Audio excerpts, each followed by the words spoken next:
చంద్రబాబు నాయుడు తన మీద పెట్టినటువంటి స్కిల్ స్కామ్ వ్యవహారాన్ని పూర్తిగా క్వాష్ చేయాలని ఎఫ్ఐఆర్ దశలోనే అది కొట్టేయాల్సిన అవసరం ఉందని చెప్పి సుప్రీంకోర్టుని ఆశ్రయించడంతో ఆ కేసుకు సంబంధించిన వ్యవహారం ఇప్పుడు ఇంకా ఒక కొలిక్కి రానటువంటి పరిస్థితి కనబడుతోంది. ఇద్దరు న్యాయమూర్తులు భిన్నమైనటువంటి అభిప్రాయాలు వ్యక్తం చేయడంతో అల్టిమేట్గా ఈ 17A సంబంధించిన వ్యవహారంలో ఏం జరగబోతోంది అన్న ఉత్కంఠ ఇప్పటికీ కొనసాగుతోంది. ఆ విషయం మీదే చర్చ కొనసాగుతుంది. అయితే ఇందులో ప్రధానంగా ఇంతకుముందు సుందరరాం శర్మ గారు రైజ్ చేసినటువంటి పాయింట్, ఇది కేవలం ఉద్యోగస్తులకు మాత్రమే వర్తిస్తుంది తప్ప పబ్లిక్ సర్వెంట్స్కి అంటే పొలిటికల్ సర్కిల్స్ నుంచి వచ్చి ప్రజాసేవలో ఉన్న వాళ్ళకి వర్తించదు అనేటువంటి ఒక పాయింట్ తీసుకున్నారు. ఆ విషయంలో లక్ష్మణ్ గారు మీ అబ్జర్వేషన్ ఏంటి? ఈరోజు ఎస్ఎల్పి తీర్పు ఏదైతే ఇచ్చారో దాని ప్రకారం పేజీ నెంబర్ 146 మెటీరియల్ పేపర్లో చూసుకుంటే సిఐడి అథారిటీసు 8/9/2023 ఒక మెమో ఫైల్ చేశారు. వారికోస్ వెయిన్స్ వ్యాధికి కేవలం 30 నిమిషాల్లో చికిత్స. కాల్ చేయండి 9989527715.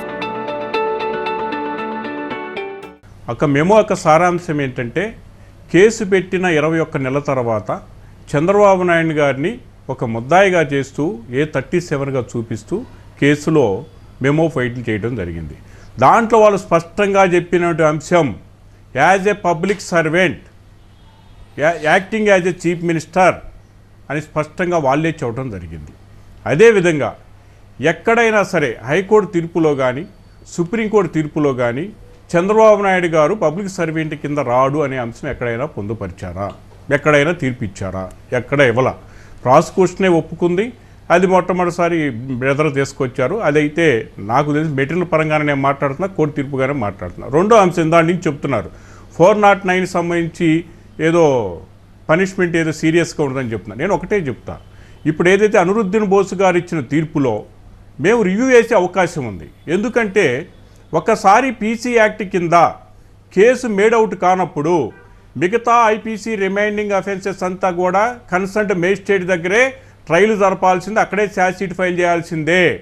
కాబట్టి ఆ తీర్పు ఏదైతే అనిరుద్దీన్ బోస్ గారు ఇచ్చారో ఆ తీర్పు PC act special court establishment of special court is different.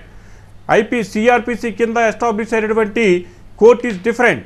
కాబట్టి ఏ సెక్షన్ కింద ఏ కోర్టు దాన్ని విచారణ చేపట్టాలనే అంశం అనేది కూడా షెడ్యూల్ 1, షెడ్యూల్ 2లో మాకు ఉన్నాయి. అట్లాగే అవి కూడా ఏదైతే ఆయన ఏ ఉద్దేశంతో చెప్పారు అంటే, ఏదైనా పర్మిషన్ ఇద్దరు న్యాయవాదులుగా మీ ఇద్దరి అబ్జర్వేషన్ లక్ష్మణ్ గారు